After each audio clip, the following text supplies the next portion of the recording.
马总，你怎么了？干嘛？那个，你要是不舒服或者头疼的话，反正我这个人也不是很会安慰人。但是说，你如果说需要一个拥抱的话，那我可以。谢谢，不需要。马总，你想哭你就哭吧，没事的。这谁还没个脆弱的时候？何况是个女人呢？你说，当着这么多人面被人推，确实挺难看的。让你失望了，我既不难堪，也不想哭。那你是在干嘛？思考人生？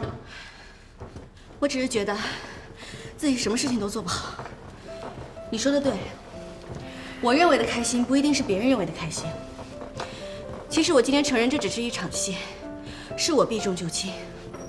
我不想让萧家父母觉得白岩是个骗子，我认为这样做才是对他们最好的。可是我想错了，萧子琪才是最了解他父母的。的确，如果他父母都认为白岩是骗子的话，那么就会否定他们的感情，也会否定他们的过去。他们一定会认为这一切都是萧子琪编造出来骗他们的。你是说白岩和萧子琪有过去？我算明白了，难怪你会答应他这么奇葩的要求。其实是萧子琪有求于你，对吧？面对那样一个对感情奋不顾身、不顾自己一切的女人，我真的没有办法拒绝她。但还是我想的太简单了。现在弄得两边都不是人，酒店的婚宴也取消了，什么都被我弄得一团糟。其实你也没必要这么悲观。萧子琪他就是一时生气，他现在还没转过弯来呢。至于萧先生和萧太太，虽然是我们的重要客户，但是我认为天下父母心还都是一样的。只要萧子琪没事儿，他父母就没事儿。怎么样？我这么说，你心情有没有好一点？你呀，只需要负责哄好萧子琪，让他知道你的观点。当然了，不用太感谢我。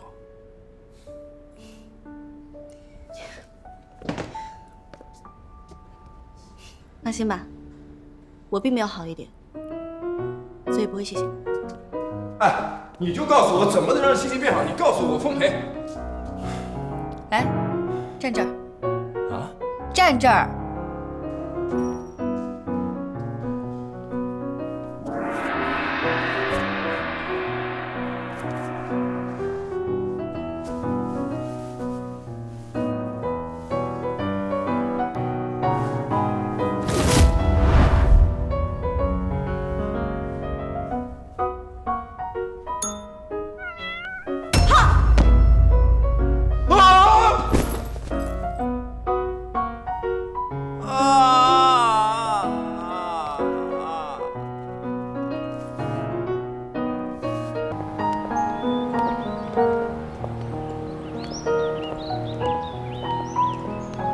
怎么样？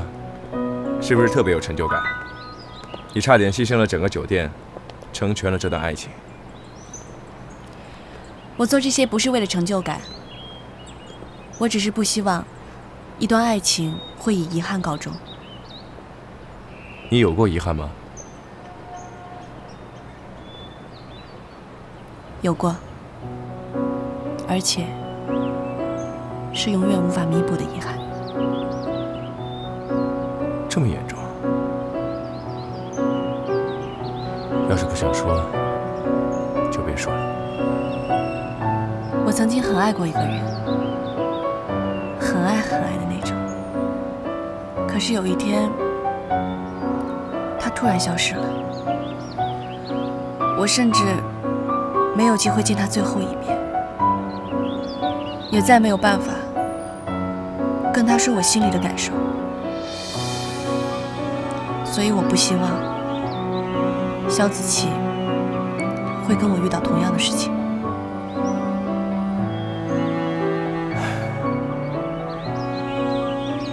遗憾虽然是终身的，可人生还是自己的。只有忘记过去，才可以重新开始。我这个人不太会说安慰人的话，这句话也是从电视里学的。要是说的不对，你别介意啊。谢谢你的安慰，这些道理我都明白。可是有时候说起来容易，做起来太难了。何况有些感情，可能真的很难忘记吧。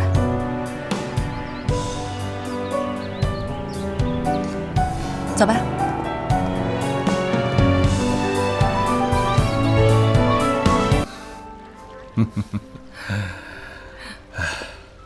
马总，非常感谢，帮我女儿留下了一个可以值得托付终身的人。是萧先生跟萧太太爱女儿胜过一切，是你们二位给了萧小姐一个最好的安排。子琪要有你一半懂事啊，我就放心了。啊，对了，我听子琪说，JR 目前遇到了一些麻烦。我和润金支行的行长是老相识，可以介绍你们认识啊。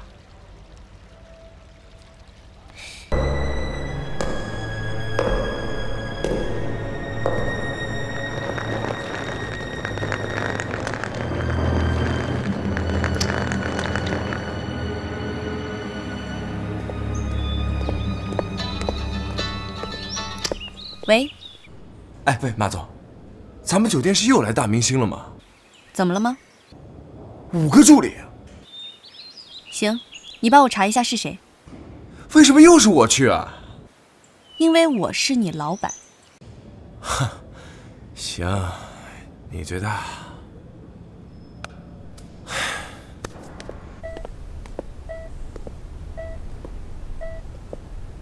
爸，我又来看您了，跟您说个好消息啊，那个萧先生已经答应把支行行长介绍给我认识了，我会好好把握这个机会的。这几天，萧小姐的事情也解决了。说真的，我真的特别羡慕他们。虽然她总是跟她的父母有很多意见不合的时候，也总是争吵，但是看得出来，她的父母真的很爱很爱她。不管最后她做了什么样的决定，还是很支持她，也一直陪在她的身边。我真的好羡慕她，不管她多任性，不管她有什么样的想法，也不管她的父母怎么抱怨，毕竟他们3个一直都在一起了。可是我都想不起来我们一家3口在一起的日子了。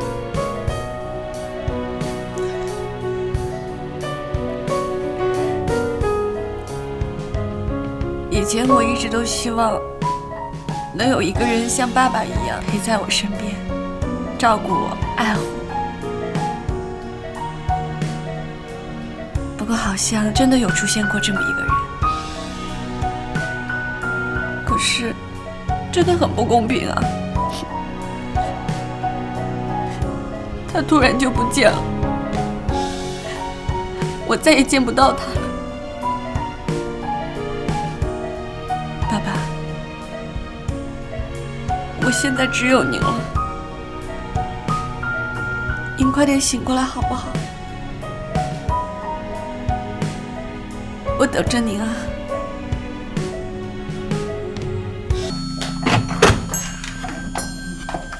找我什么事儿？怎么了？这副鬼样子？没事，关门了。哎，等等！啊，你手怎么了？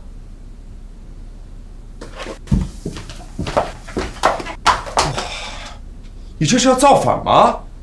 谁让你进来的？哎，你找我干嘛？本来有事儿，现在没事儿了。什么事儿？你不是说让我调查那个人的来头吗？查到了。并没有。没有，你来干什么？杨丽说再给他点时间，必须要1整天才行。最多在1个晚上，不能再多了。坐下。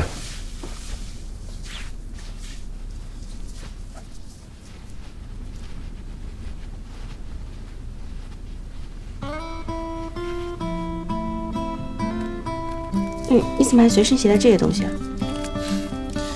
当然了，作为我们这种经常受伤的人来说，受伤啊就和吃饭一样。我从小是和养父一起长大的，养父身体不好，所以我就一直照顾他。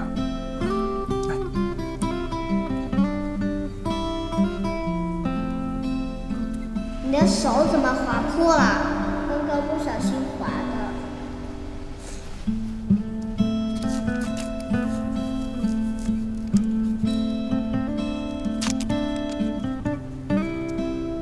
你怎么随时带这个？我妈妈说了，我是随时随地都会受伤的人，必须带在身上。你说也真是奇了怪了，我5岁之前的一点记忆都没有。你说是不是让脑子给烧坏了？现在看来的话，应该是这样。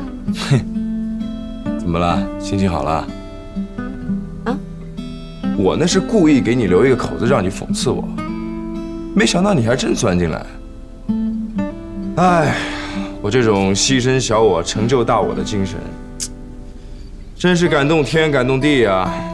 你呀，要是真有这么好的精神的话，倒不如赶紧去查我需要的东西了。我说你们女人还真是翻脸比翻书还快啊！才知道。哼，拿人手短，走了。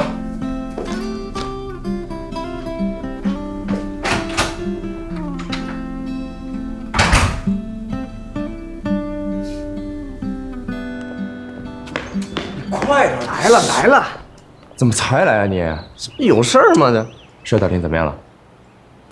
能让我杨丽包打听的就你了，哥。行，你最厉害，说事儿。行什么行啊？你看你这态度，别废话啊，说事儿。我就不说，真是穷人渣夫，他是不知道该怎么做了吧？确实太过分了。孙健，你没受伤吧？夏哥，我没事儿，就是淋了点水。这口气我是咽不下去，不就是个小丫头片子吗？我不信我治不了她是吧？是。哎，是什么事？你别告诉我你要对一个小女生动手。她都耀武扬威到这个地步了，是男人就不应该再忍下去。但人家是个小女生啊，你弟妹都被欺负成这样了，不应该该出手时就出手吗？干就完了。是。这个你想什么呢？是不是我认识的夏雨晴呢？哦，你是不是怕那个马可爱？谁怕他呀？你疯了吗你？哼，去就去，看我一出手，还有他什么事？夏雨晴呢？不知道，马总。马总早上好，夏雨晴人呢？我也不知道，他们不让我跟你说。不让说就是知道了。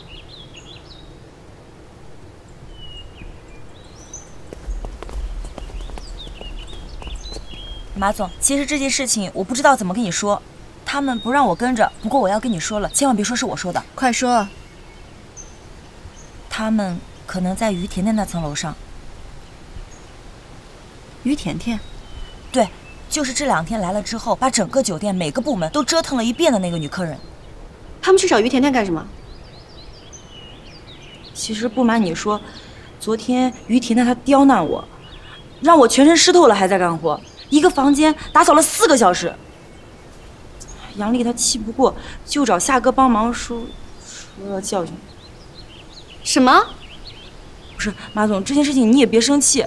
于甜甜她就是我们之前酒店的一个前台，她这次回来一定不安好心。她以前是谁并不重要，重要的是她现在是我们这家最尊贵的客人。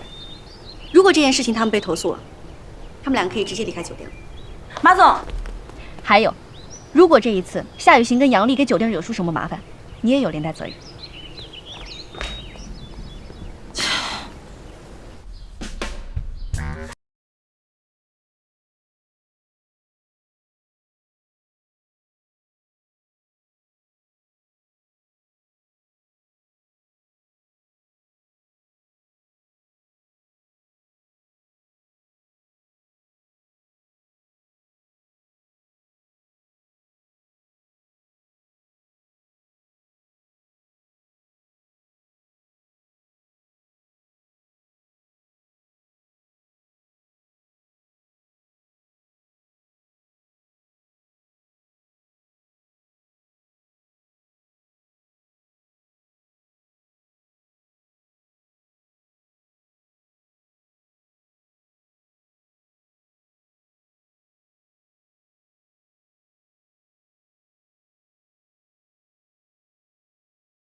马总，对不起啊，我。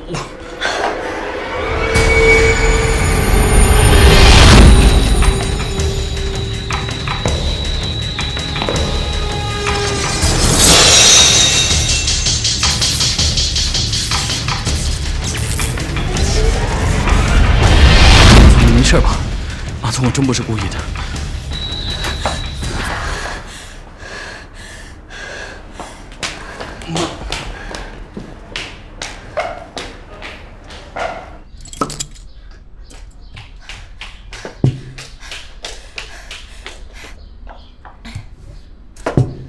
你们两个人不知道酒送错了吗？没有错。哦，这个是我们礼宾部特意为于小姐准备的豪华 VIP。对，没错，我们确实为于小姐准备了豪华 VIP， 不过不是这瓶酒，是豪华 VIP 美容 SPA。没关系啊，就当是送我的好了。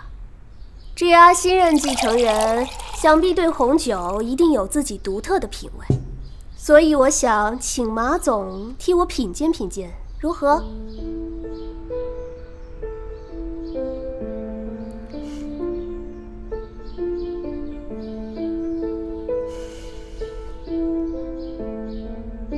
怎么？看马总在犹豫什么呢？是不是这酒根本不是送错了，而是被谁下了毒？这绝对不可能，绝对不可能，绝对不可能。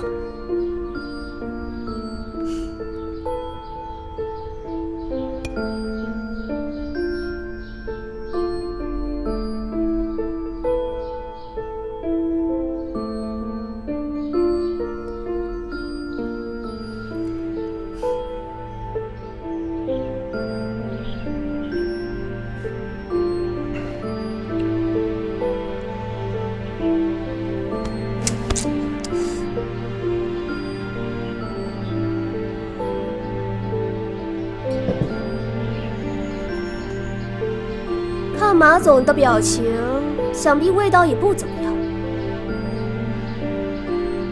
帮我退了吧，3天后换瓶更贵的。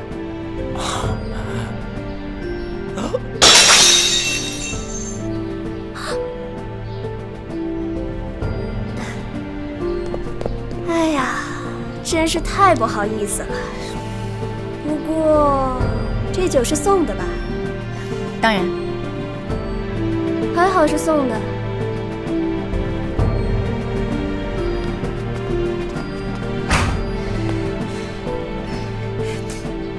成事不足败事有余。房间有没有人？没有，马总。让开。马总，马总，哎！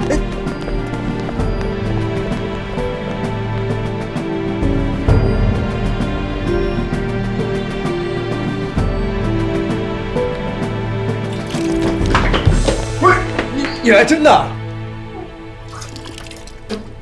你别吓我啊！就那几口红酒不至于。就是。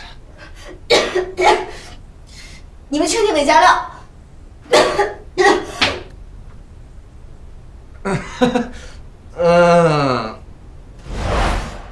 美男计。你说这美男计固然是可以的，但是你几个意思啊？你在怀疑我的颜值吗？那不信你去。我的实力，我倒是相信了。但是这次，你可能得帮我。为什么？你不是嫌弃我吗？你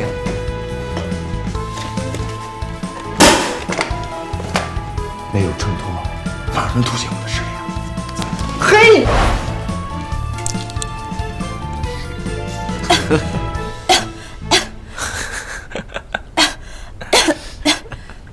马总，还笑你们？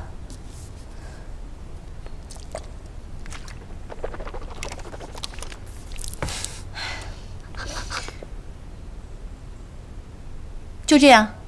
啊，就这样。还笑？你们知不知道，刚刚差点因为你们的鲁莽闯了大祸。老板大人，我们不已经是悬崖勒马、迷途知返，浪子回头了吗？幸好是这样，要不然的话，把你们两个变成红酒，都补偿不了我们酒店的损失。是是是，可不是嘛！庆幸啊，我老大临时改变主意啊，改用美男计，不然的话，真的不仅仅是咱酒店的损失了。美男计，他应该算是权宜之计吧。当然了，权宜之计你也不懂，回头我给你科普科普啊。用不着。你们两个不管是什么计，都给我用在正确的地方，少在于天天那里惹麻烦。你们知不知道，肖先生刚刚才让我们有了见银行行长的机会，我每天为了准备材料已经要忙死了，所以我不希望酒店在这期间再给我出现任何问题，明白了吗？听明白了。还有，给我查一下那个刘斌。公关部刘总。为什么呀？因为我是你老板啊。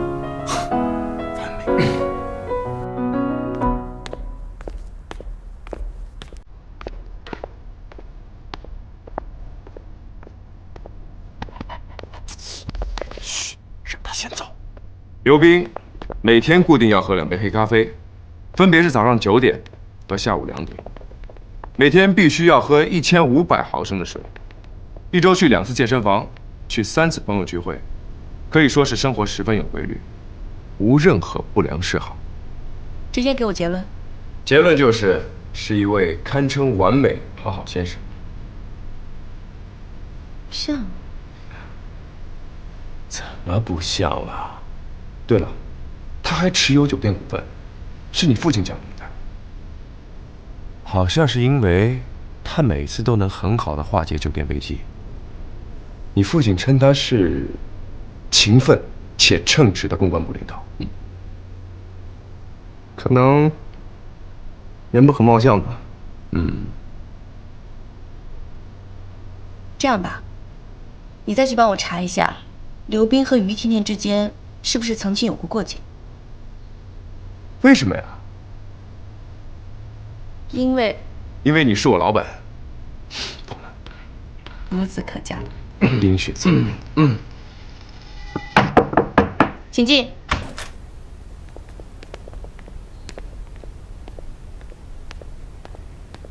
刘总，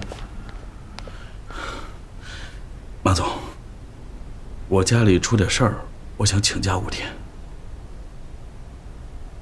很急吗？有点着急。刘总，你也知道酒店现在的状况，您是公关部的，责任重大。当然，我也知道家里的事情也同样重要，所以呢，我希望您能够把手头上所有的工作交接好以后再离开。我相信，只要您交接得快的话，是可以很快请假的。好，那我就尽快交接给我的助理。不用了，直接交接给夏雨行就行了。这样便于我随时能够知道酒店需要面临什么样的公关。毕竟您的助理不像您一样有经验，我不放心。啊，对了，酒店的合作商周宇好像马上就要入住我们酒店了，他的太太已经先行入住，不过他好像对我们酒店有什么成见。你也知道，我们酒店现在是困境期，坚决不能再和任何合作商之间出现问题。您说的对，可是夏雨行呢？您放心，您不在的期间，我会全程把关的。好吧。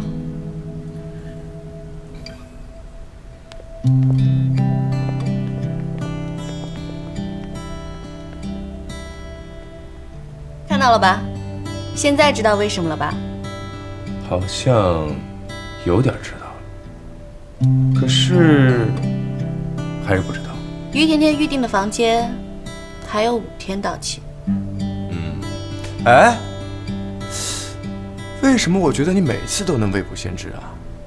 比如白眼女儿的血型，比如你说的，我冰雪聪明啊。哦，好，我知道了。行，就这么着。刘总，最近过得好吗？于小姐，我们好像不太熟吧？您似乎应该称呼我为周太太。周太太，您这是去几层啊？刘总，你怎么了？你都出汗了，很紧张啊？我紧张什么呀？是呀，您紧张什么呢？不急，还没轮到你。刘总，您不也下楼吗？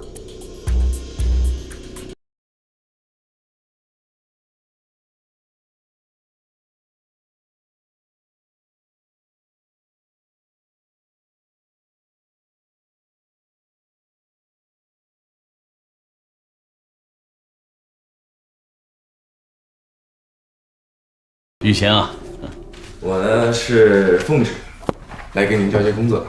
好，来，这份，这几份资料，好，还有这个，好，还有这份，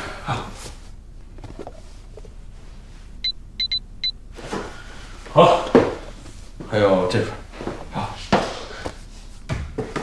谢谢刘总。哎，没事。我能向您打听件事吗？啊，你说，就是您认识咱们酒店新来那个于甜甜吗？于甜甜啊，我不认识啊，怎么了？不会吧？听说她很多年前就是咱们酒店的前台，您不认识？那个于甜甜，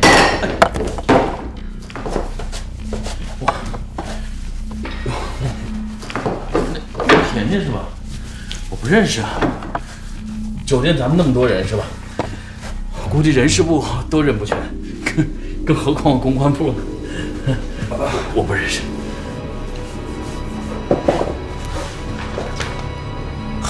也是，不过没事。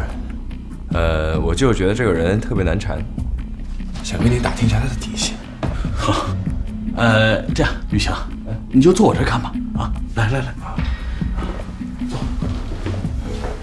去吧，别客气了。雨翔，有什么不懂的问题啊，你可以直接问小赵啊。好，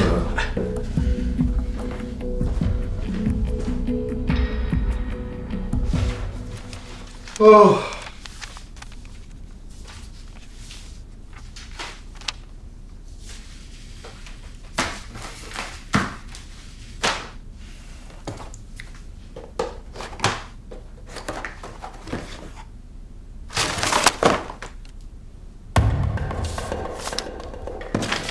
夏雨晴，你这是为了爱情还是为了事业呢？竟然这么显神！哎，原来于甜甜曾经协助过刘冰解决过一次公关危机，对方是……好像知道什么了。刘大总监，你千防万防也防不住小爷我是个数字天才，加过目不忘吧。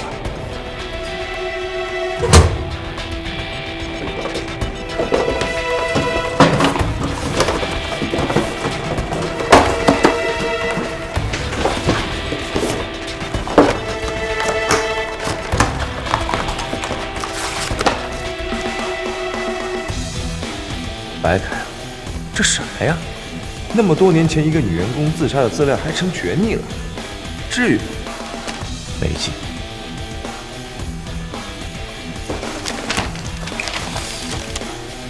不对啊，同样是危机公关资料，为什么这份就成了绝密文件？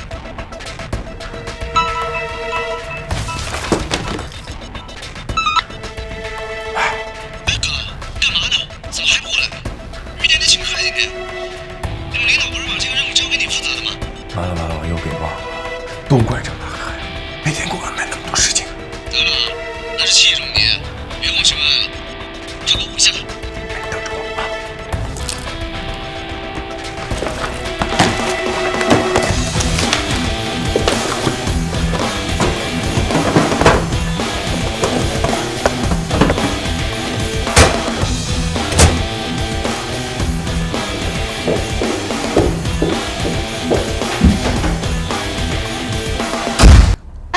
谁？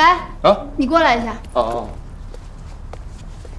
于小姐，把这个拿走放一下。好。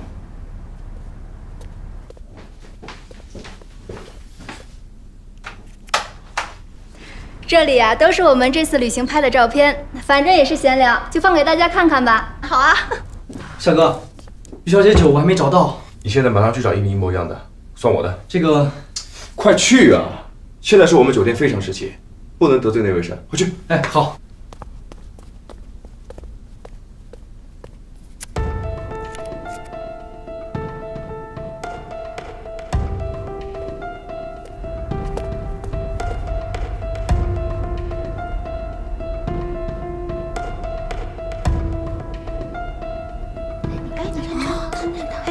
哎呀，甜甜，这个女孩长得好像你啊！哎，不是，真的像啊！是的呀，是的，是她。住口！你果然不安好心。长得好像啊！你看呀，一模一样。我也觉得就是他。刘总，看来您的假期只能无限期推迟再休了。于甜甜投诉，并且她的先生周宇今天中午就会到酒店。这次的危机公关非常的重要，如果供应商出现了问题，那么我们争取银行贷款的前期准备就全都白费了。马总，这我家里真的出了很着急的事儿啊。酒店的事情同样也很着急。赵总，您的经验丰富。市场部这边协助公关部解决一下这件事情，而且我们酒店的业绩也要准备做上去，所以这段时间麻烦赵总也辛苦一下。马总，我认为这件事情是谁惹出来的，就应该由谁负责。作为公关部的总监，不是应该解决任何人惹出来的麻烦吗？所以这件事情，刘总的确应该负责。可是。之前您已经让刘总把工作交接给了夏雨晴，那么就意味着他将暂代这个位置。如果您要是因为她是您的心腹就袒护她，恐怕很难服众。夏雨晴只是了解目前工作的进度，并不是暂代。当然，这件事情她也有不可推卸的责任。所以夏雨晴，这件事情你和刘总一起解决。如果解决不了，你和刘总一起写好辞职信交给我。不是马总，你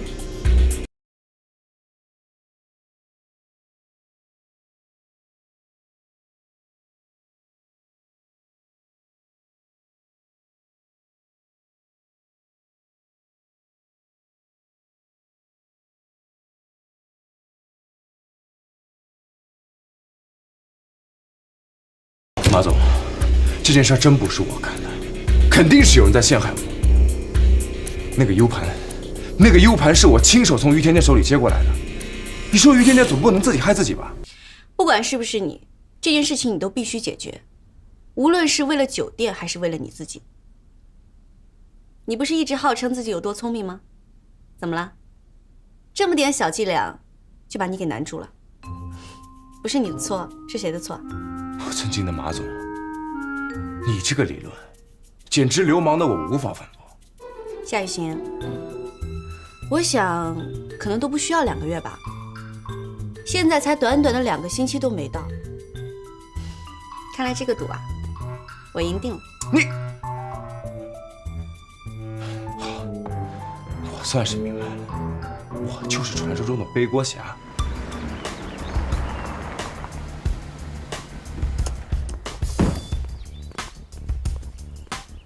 周先生你好，我们已经为你们这位新来的马总可真是个大忙人啊！我这个小小的供应商，他是不会放在眼里啊。周先生您误会了，我们马总现在在您太太。我太太，你们居然肯定不会把我太太放在眼里。我确实没想到我太太会在这里受到欺负。周先生，我看您是误会了。以你们 GR 现在的状况，我觉得是最适合收购。我作为供应商，应该早点做好准备，提前抽身。我太太呢？请跟我来。怎么样？咱赶紧找个地方投简历吧。这么严重？早知道他刁难我的时候，我就不跟他计较了。早就听说周宇是个宠妻狂魔，这真是简直是要把酒店给炸了。没想到于甜甜捡了这么一个宝贝，难以置信。甜甜，老公，哎呦，你来了，我给你准备了你最喜欢吃的水果。哎，好，就你最贴心了。甜甜在这儿受了欺负，马总，你信不信？我明天就可以让杰儿大换血。周先生，我们其实并没有。我想，我们和 JR 的合作需要慎重的考虑一下。我累了，你也累了吧？那咱们赶快休息。马总，我们需要休息一下。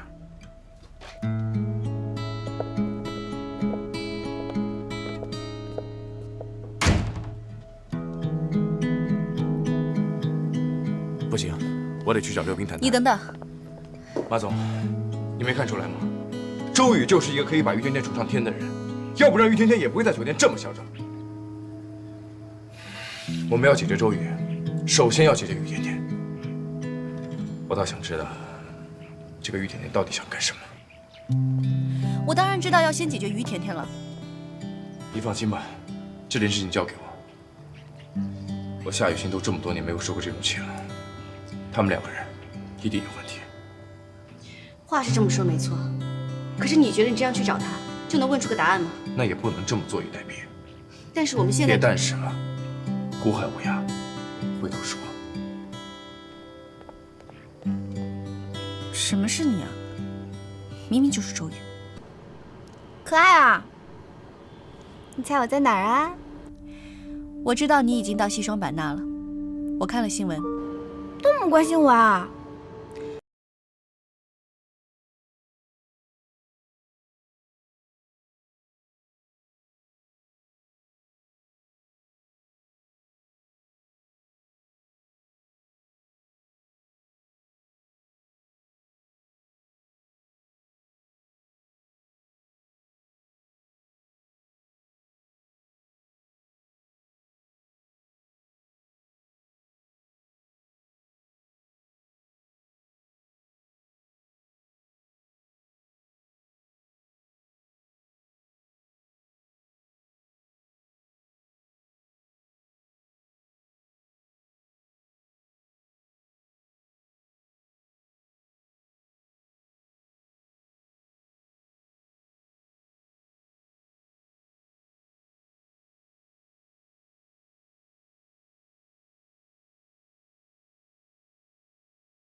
刘总，没少喝嘛？怎么了？是不是有什么难处？我知道，你早晚都会来找我。做这一切，不就为了报复我吗？对吧？不错，还不算笨。刘总，你现在不能没有这份工作吧？就像当年的我，也不能没有这份工作一样。说什么呀？我怎么听不懂啊？你听不懂，真是好笑。之前，所有被你欺负、利用又丢开的女人，她们选择带着你的秘密离开这里，而我却选择带着你的秘密回来了。你万万没想到吧？于甜甜，我就纳闷，我当初为什么要放过你？是啊，斩草不除根，春风吹又生。你不要以为在这儿有人罩着你，我就拿你没有办法。我知道那个人是谁，不过现在已经不重要，你知道吗？这些年，我为你可谓是煞费苦心啊。怎么样？股票跌得够多，够惨吧？你怎么知道？可是我觉得还不够惨。你到底要怎么样才放过我？放心，牵扯到我老公的利益关系，我是不会拆穿你们的。不过，我会像你当年折磨我一样，来折磨你。你到底要怎么做？道歉啊，跪下来求我，就像我当年一样。让我跪下来求你，让我跟你道歉，你妄想吧你！那咱们就走着瞧。没了这份工作，我就看看你拿什么拯救你赔惨了的股市呢？贱人，你就是个贱人！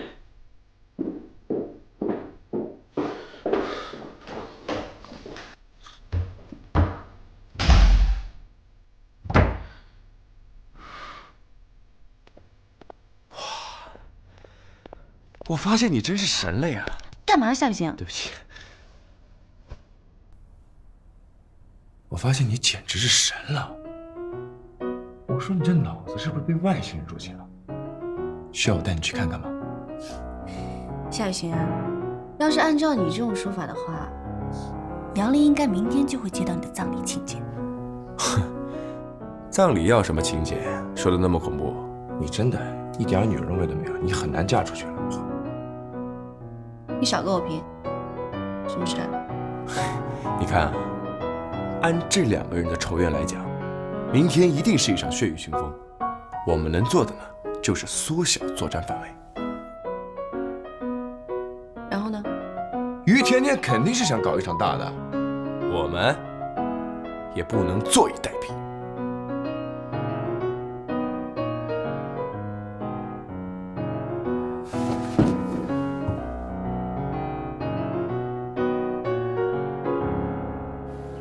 你一大早把我叫到刘斌办公室，不是为了请我喝杯咖啡吧？咱们俩的矛盾，应该是可以解决得了的。再说了，我也不是背后使坏的小人，咱们俩有仇报仇，不要伤及无辜。这不，我给你找了个安全的地方。你知道的，我是不怕把事情闹大的。我虽然不知道内幕，但是以你现在的身份，不适合把事情闹大。更何况，周先生都还在酒店里。你以为我会怕吗？我是在为你着想。当事人随后就到。哎呀，谁来我办公室？哈，周太太。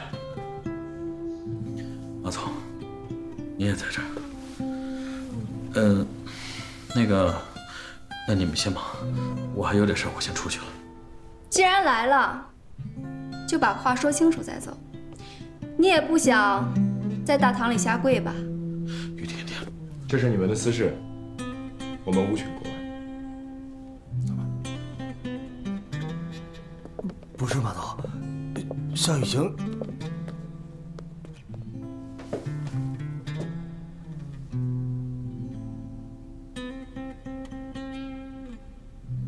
我们真的不管？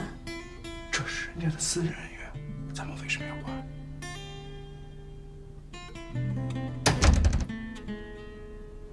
既然是私事，偷听可不光彩。于甜，你干嘛？你给谁打电话？于甜甜，你不是说偷听别人事不光彩吗？那你在这干嘛？我偷听了吗？我这是在帮他做见证。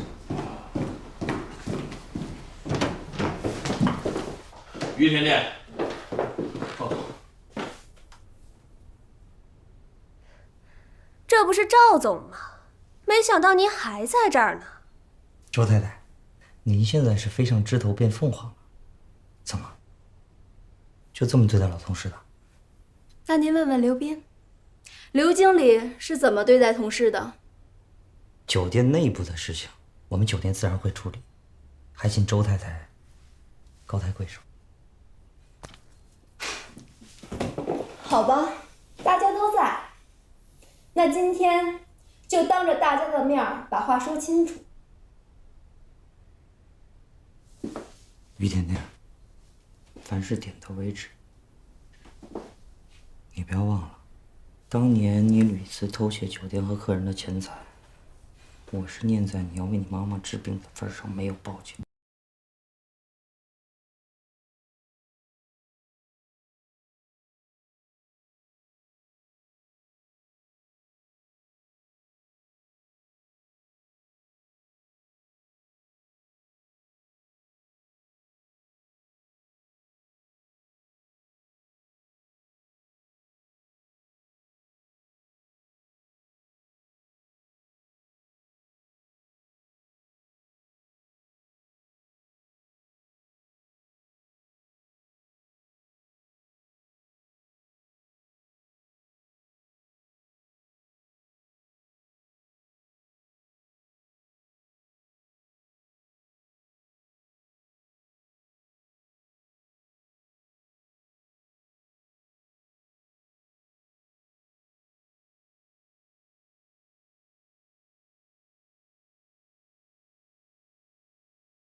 我必须要先弄清楚原因。如果刘斌真的做了有损酒店的事情，我不会让他留在酒店的。可是刘斌这么低声下气，一定有他的原因。所以，我必须要先找于甜甜谈一谈。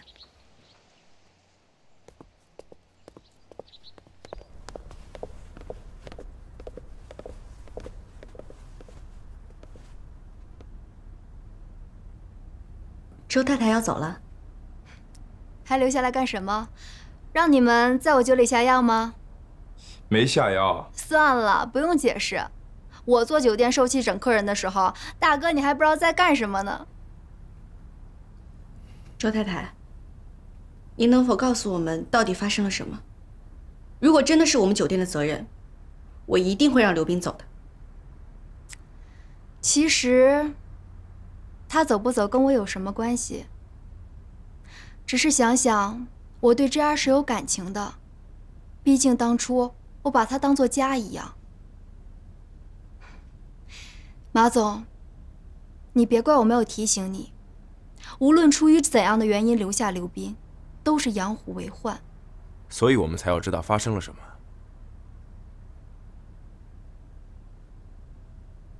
事情到了今天这一步，我也不怕告诉你们当年的事情。周太太，我能否问您一句？您到底是看上了钱，还是看上了人啊？很多事情，包括爱情，就和这酒店一样，你永远不知道它对你意味了什么。像这样的事情，我一定不会让它再次在JR发生的。马总，你好可爱。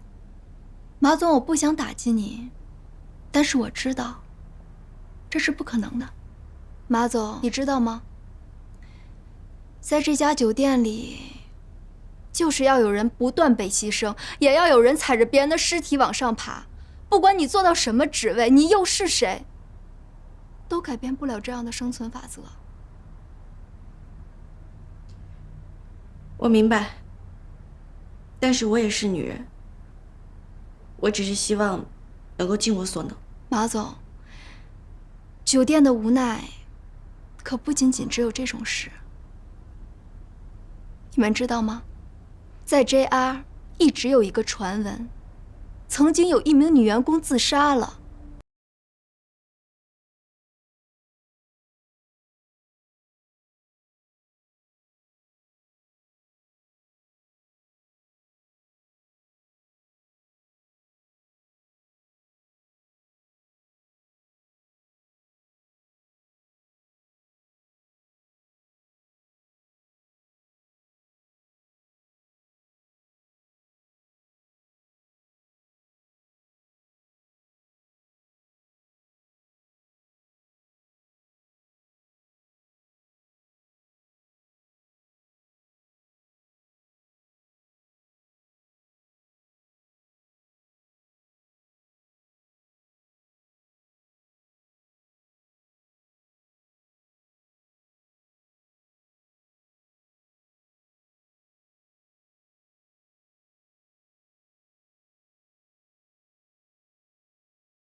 你这次这么坚定的让刘斌走，这就说明你一直没有原谅他，还有赵清风，是吧？叔叔您多想了，不是这样的。你不用否认，作为商人有心计是对的。叔叔的意思是在给刘斌求情吗？不，刘斌这次是太狼狈了，他的行为已经有损酒店形象，他必须走。谢谢叔叔理解。可是刘斌呢，这毕竟是个人行为，虽然当年赵总处理不当，留下了刘斌，但是我明白的，这件事情跟赵总没什么关系。我本来是不过问酒店的是非的，不过这件事我要啰嗦两句。现在酒店呢正处于特殊时期，不适合有太大的人事变动，尤其是像赵总这样的酒店骨干。你明白我的意思吧？我明白的，叔叔。而且这件事情真的要特别感谢您，是您帮我说服了周宇。我那只是走了个过场。我听说你约了银行行长吃饭。非常好，我果然没有看错你。谢谢叔叔，这件事情我一定会尽力的。加油，机会总是留给有准备的人。我走了。我送送您。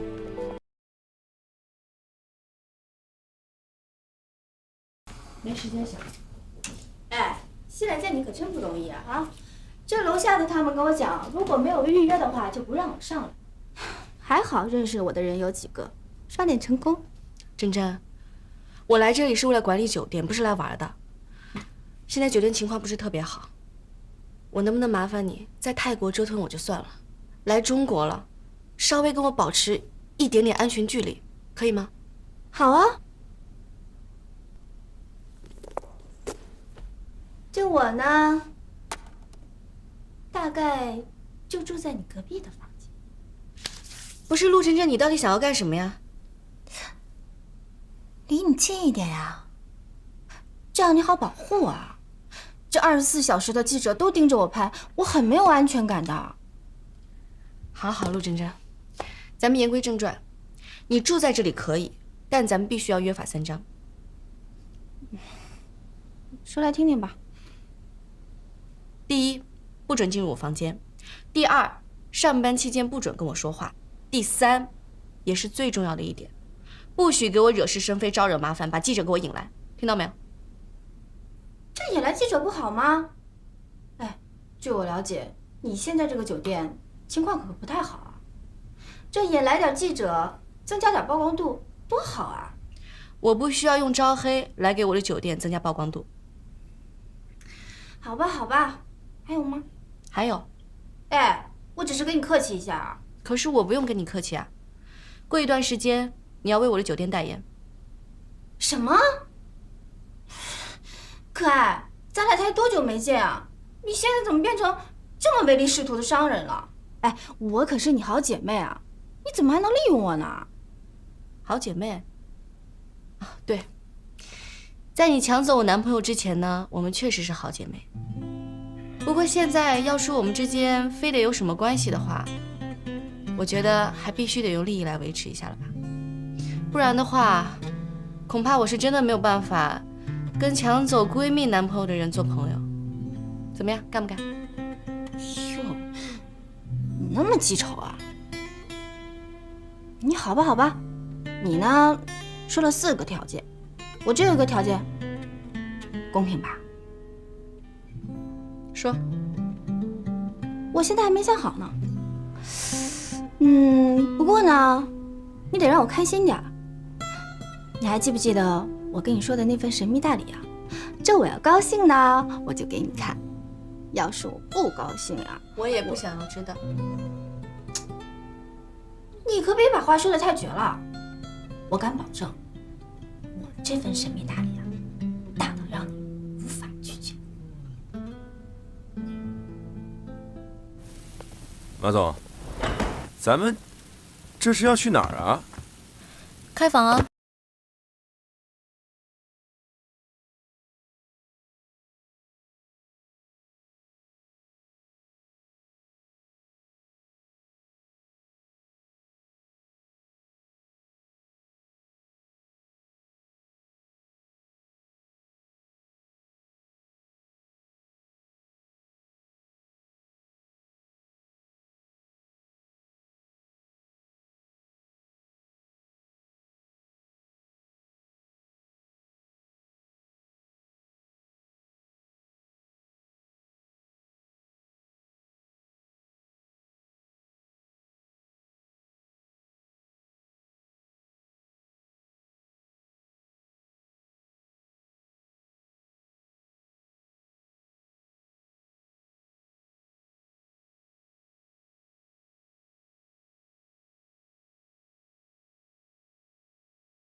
晚上好，先生，这是您的房卡，祝您入住愉快。谢谢。不要！太恶心了！喂，马总，你把这个离我远点！马总，你要真这么虐待我，你不如直接送我你就算了，太恶心，拿走！有道理啊！揍我干啥？揍我！我的小胳膊！怎么了？就这么2下就不行了？马总，你要真想揍我，你干嘛非得来这个酒店？在咱们酒店也可以揍啊！这不是你常说的吗？知己知彼。再说了，我也要知道我助理是不是一个绣花枕头啊？马总，你说你一个女孩子家教啊，你得跟男生保持点安全距离，这是一点防范意识都没有。我保持了呀，喏。再说了，我这是信任你的表现。你好像是个有故事的人物。就算我有故事，咱俩也没到可以说故事的时候。切，真小气！故事谁没有啊？马总，你说你跟陆真真，你们俩是闺蜜？对不起，那个我不知道你男朋友是不是？陆真真，她曾经确实是我最好的闺蜜，可以说是我悲哀童年里唯一的朋友。天知道她对我有多重要，我真的愿意把我的一切都跟她分享。可是我没想到，她想要分享的却是我生命中另外一个同样重要的人，我的男朋友。马总，你别这样，我这个人最不会的就是哄女孩开心。那个你，这个时候我应该干嘛呀？要是杨丽在就好了。等等，孙茜给我总结的那些偶像剧里都是怎么做的来着？对了，摸头杀、额头杀、壁咚杀，什么来着？不管了，拼了！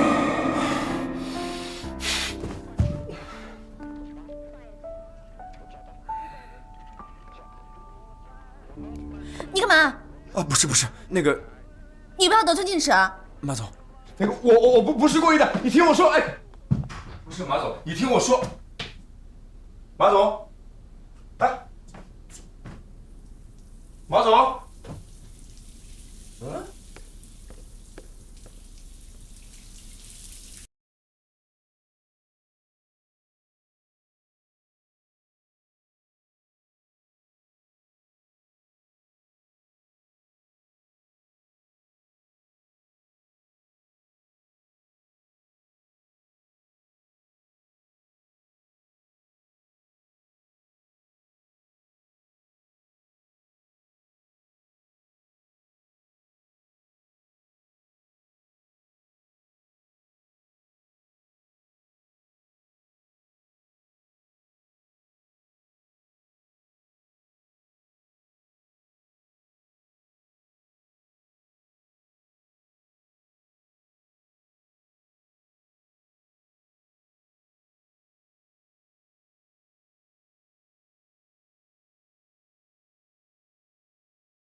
夏雨晴，不是我说你啊，你脑子里一天到晚想什么呢？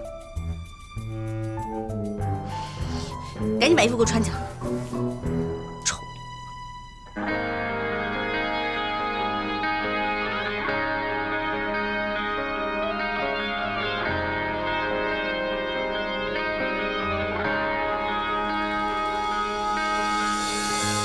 在第一次遇见你，我还装得很聪明，虽然心灵有些感应，也放弃。忽然我变得担心，留下匆忙的脚印，半辈子孤独的旅行，却碰到你。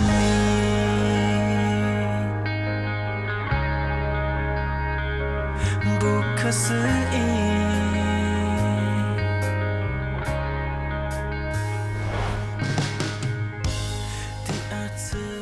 这事儿不是都已经解决了吗？怎么还是愁眉苦脸的？现在不是应该庆祝一下吗？问你个私人问题啊，你有没有那种特别舍不得又不得不放下的人了？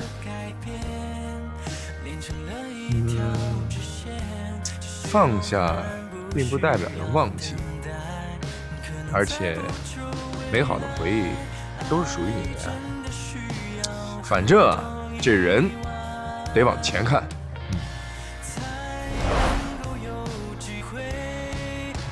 是啊，人活着就要向前看。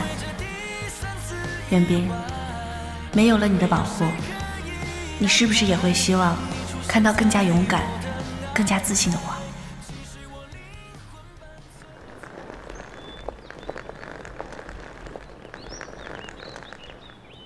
周总，感谢您对我们家的支持和信任。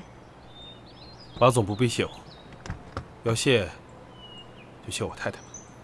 你看你干嘛一直板着脸？你都给马总吓坏了。对，我太太一直让我跟你道歉，说那天我太没风度了。没关系，我们都能理解的。您是担心太太吗？对了，周先生，我能否和您太太单独聊两句？